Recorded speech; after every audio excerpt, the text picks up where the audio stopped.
Hola chiques, ¿cómo andan? Hoy quería comentarles Superman, la película de 1978.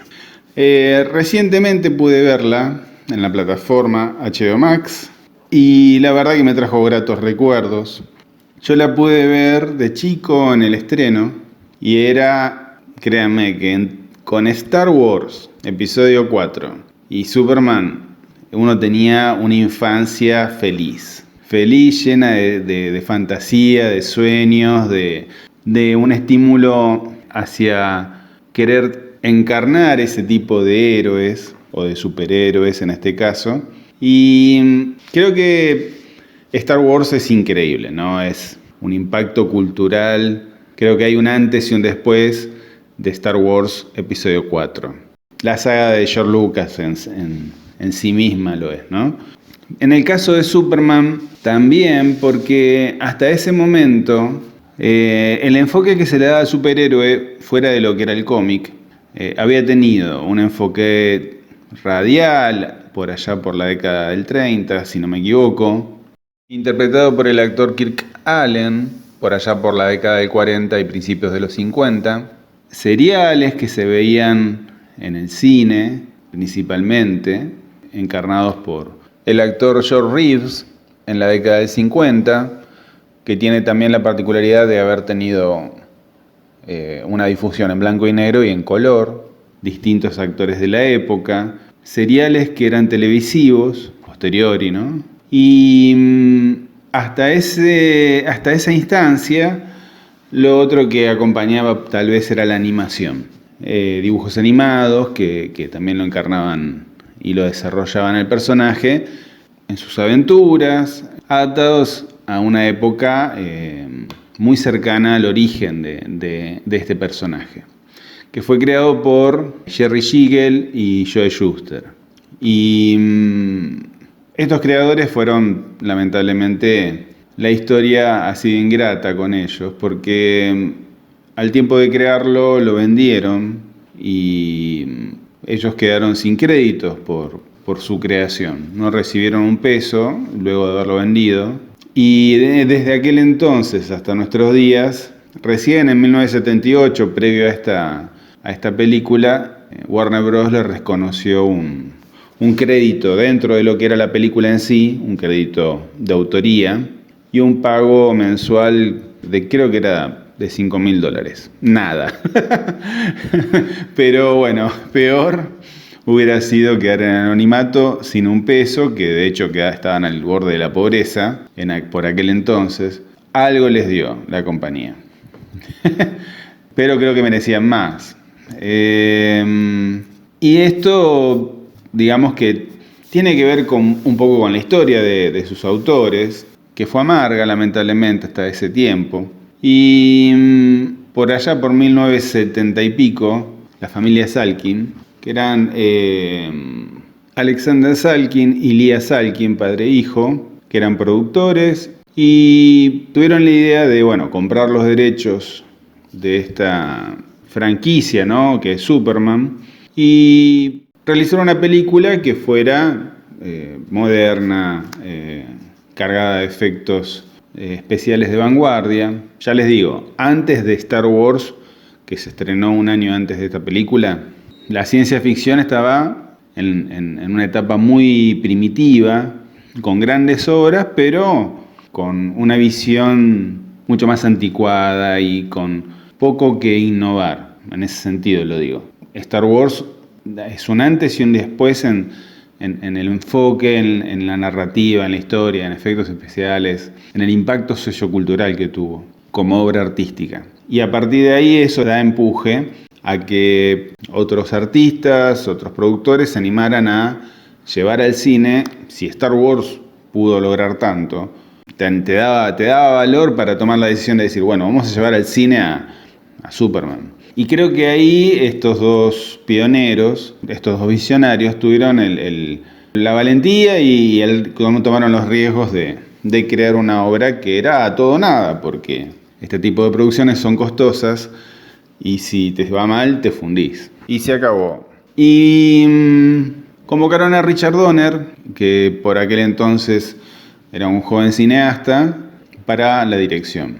Y Richard Donner fue, digamos, la piedra angular de esta visión, porque sin él seguramente las cosas no hubieran sido como fueron, ¿no? De parte de lo que es la narrativa de la película, la narrativa audiovisual de la película. Tenía un reparto muy rico, encabezaban Marlon Brando como Jor-El, Jim Hartman como Lex Luthor, Glenn Ford como Jonathan Kent. Estos son tres actores del viejo Hollywood que ya eran leyendas, ¿no? Leyendas vivas. Y para el protagónico se les seleccionó a Christopher Reeve, que iba a ser Superman y Clark Kent, que era una cara nueva en el cine, un joven de aproximadamente 30 años, y a Margot Kidder como Luisa Lane. Yo creo que el punto alto en el casting tiene que estar en ese reparto rico de gente con experiencia que atrae por apellido al público. En esa época el apellido traía al público. Había un fanático del apellido del protagónico o del coprotagónico. Vos ibas a ver una película de Pacino, vos ibas a ver una película de Robert De Niro. Hoy por hoy cambiaron las cosas, no es tan así. Los apellidos ya no traen público a los cines, o por lo menos no son garantía. No son garantías. Los apellidos, las trayectorias no garantizan taquilla hoy en día, en el siglo XXI. Pero en el siglo XX, finales del siglo XX, sí, eran de peso. Y en contraparte tenías a Christopher Reeve, que era una cara nueva, y a Margot Kidder, que también era una joven actriz, ¿no? con menos trayectoria. Creo que el acierto está en haber conseguido el actor indicado para ese Superman de aquel tiempo. Christopher Reeve encarna la humildad, el afecto, la calidez, el hombre de bien, que por aquel entonces ya no era muy común, por lo menos en las calles de Estados Unidos. Y al reflejar ese contraste frente a una sociedad que se iba volviendo cada vez más difícil, recuerden que veníamos de una Segunda Guerra Mundial que no estaba muy lejos, y de la guerra de Vietnam, que era muy reciente. Y todo eso va dañando a la sociedad, por lo menos a la estadounidense. Ese clima de desconfianza, de decepción social, por estar siempre de guerra en guerra, presentaba como respuesta a este arquetipo de un hombre encarnado en el bien, y el actor que tenía que interpretarlo tenía que reflejar eso, tenía que reflejar las bondades que se habían perdido a fines de este siglo. Y con él lo lograron, la verdad que te transmite eso inmediatamente, cuando vos lo ves, lo escuchas hablar, inclusive como Clark Kent, lo sentís que es todo lo que el hombre de aquella época había perdido. Y con el agregado de que es un hombre súper poderoso. Y lo que tiene de bueno la película es que vos, si la ves hoy, salvando algún detalle, es una película moderna en todo sentido. Los detalles por ahí van por algún plano, en algún efecto especial, que por ahí no está a la altura de lo que hoy vemos, pero el ritmo de la película es genial.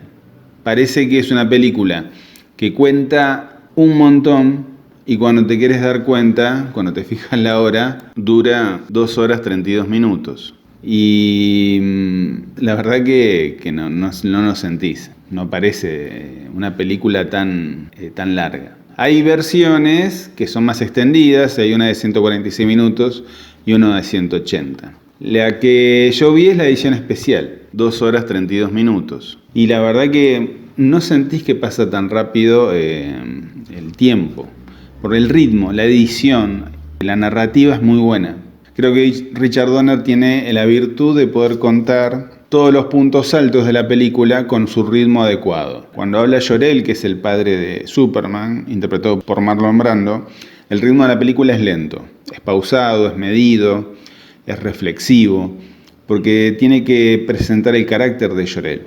Es un hombre mayor de unos 55 años que ve que su planeta está al borde de una tragedia, que es su autodestrucción, y no se lo reconocen, no le creen sus pares, y al ver que esa necedad va a condenar al planeta, lo que hace es mandar a su hijo a la Tierra con la esperanza de que él sobreviva, su hijo recién nacido, que es Superman, que es Kal-El.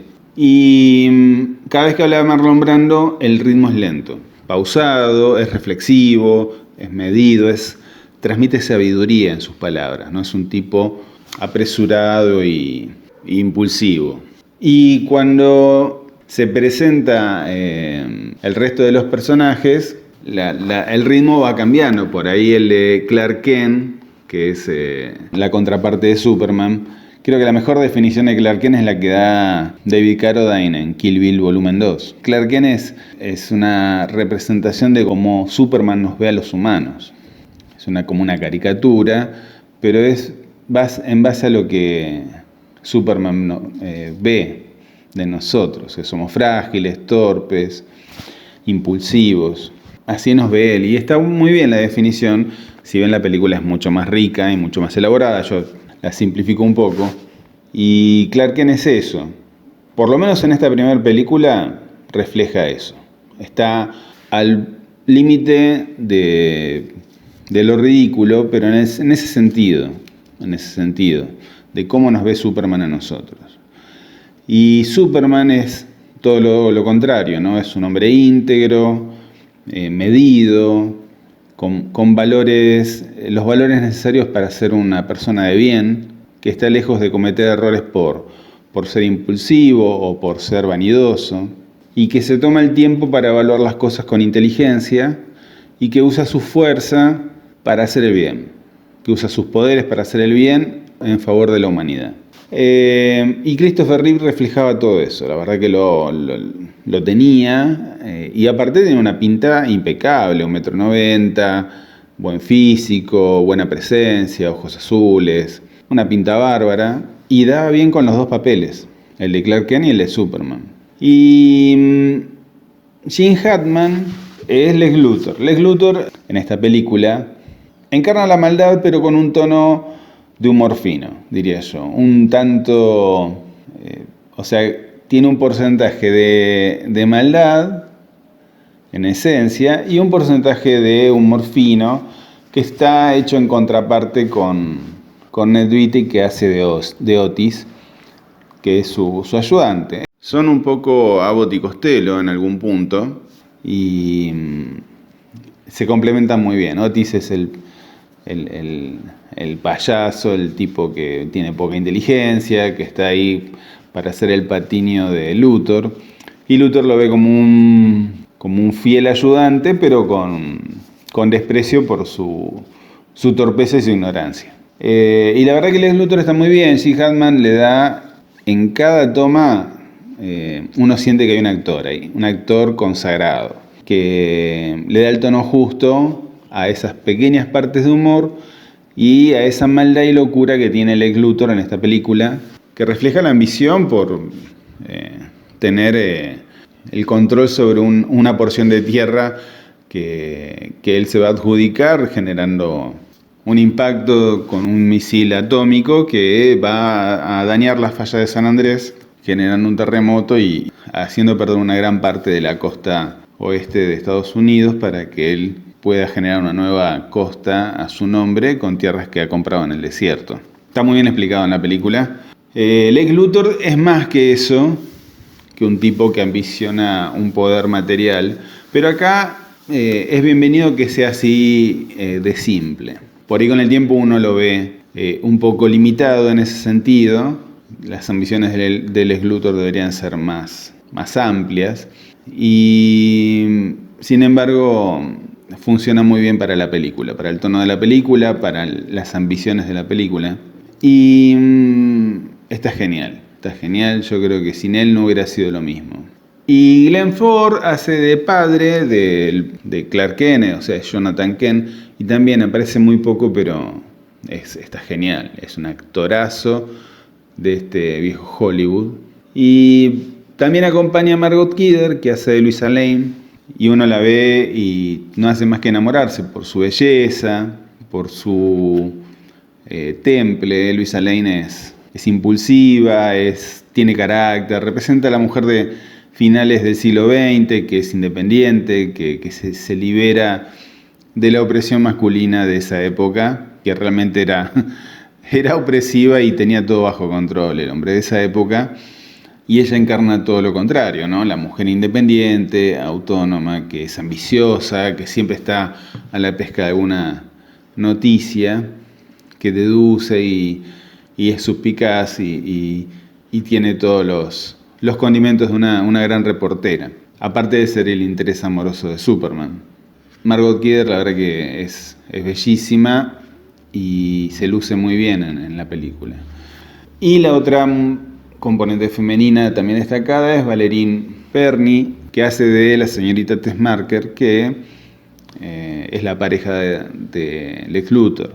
Y lo que ella aporta es belleza, es una mujer voluptuosa, una chica playboy que acompaña a Lex Luthor y cada tanto le hace sentir a Lex Luthor o le dice que no es lo que él se cree que es, ¿no?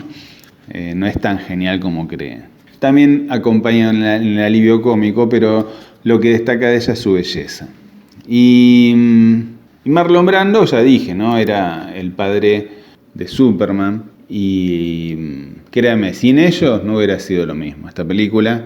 También se puede destacar la presencia de Mark McClure, que hace de Jimmy Olsen, que es el fiel amigo de Clark Kent en el Daily Planet. Y un gran elenco, la verdad que acompañan grandes actores de aquella época que, vistos hoy en retrospectiva, se extrañan porque el cine cambió tanto en esta época que es difícil encontrar este tipo de interpretaciones, este tipo de raza, diría yo, ¿no? Actores de raza que le dieron un carácter a esta primera película que sentó las bases de futuros trabajos. Superman, la película, sentó bases para futuras obras siendo referencia, ¿no? Y fue un éxito. Si vos querías ser un superhéroe, el primero que elegías era Superman. El otro era Batman, por aquel entonces. Hoy en día hay para elegir, ¿no?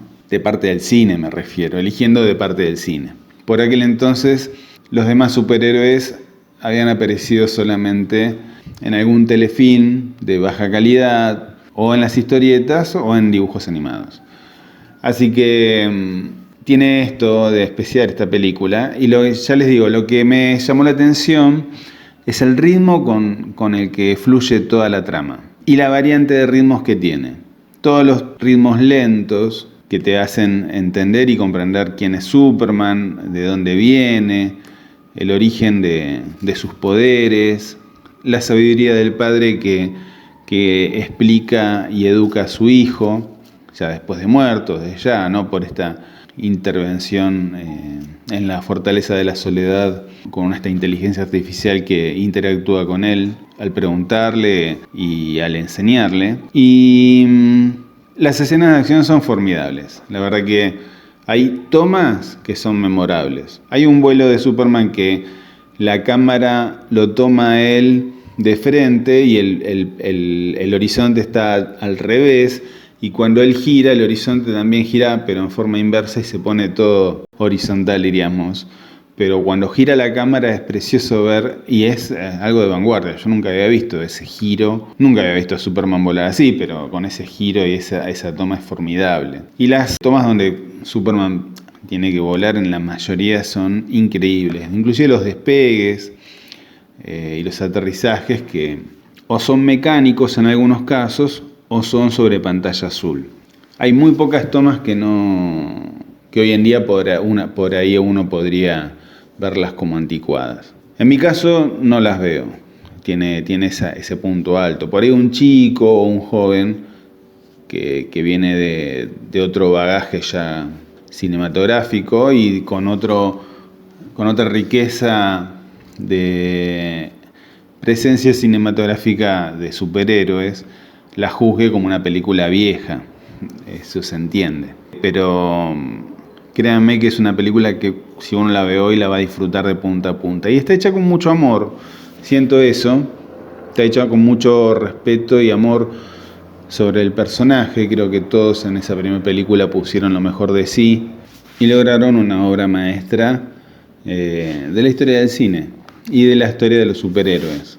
Creo que lo único que yo le criticaría a Richard Donner y a los Salkind y a Mario Puzo, que es el creador de la historia y guionista también, es que el final es un poco idílico y al punto de la incoherencia. Yo creo que tal vez se podría haber resuelto de otra forma, pero es tan potente el hecho de que Luisa Lane muera, y es tan potente la toma donde Superman grita que esto no es posible, y desafía también el mandato de su padre de no poder interferir en la historia de la humanidad, ¿no? Como bien se lo dice en un momento. Pero se ve inverosímil.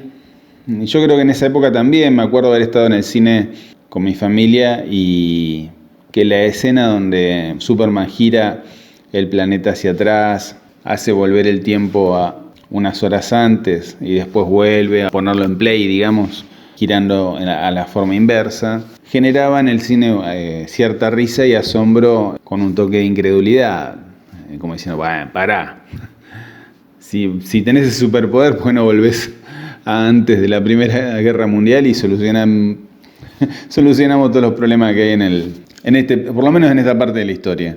Y se vuelve inverosímil. Creo que es un superpoder que no debería ser propio de Superman. Y a pesar de que todo está muy bien ensamblado y que se ve bien cinematográficamente, bien logrado desde lo técnico, le resta fuerza y credibilidad al final, ¿no?